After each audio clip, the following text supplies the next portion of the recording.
والله لن أنسى مسجدنا الأقصى وقبة الصخرة تبكي من الحسرة، تقول يا رباه يا واهب الحياة، بعونك اللهم اكتب لنا النصر.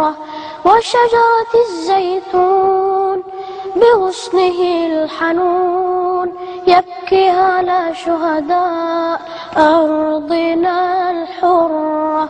يا لوعة النفس عليك يا قدسي، وأنت في البلوى والعيشة المرة.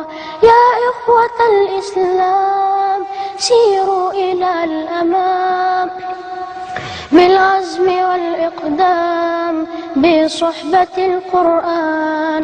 هيا اهتفوا يا إخوتي، استيقظي يا أمتي. يا إخوة الإسلام سيروا إلى الأمام بالعزم والإقدام بصحبة القرآن. النور في أيدينا وربنا يحمينا، قرآننا يهدينا في ساحة الإيمان. هيا ارفعوا القرآن وحطموا الأوثان، وحرروا الإنسان من قبضة الطغيان.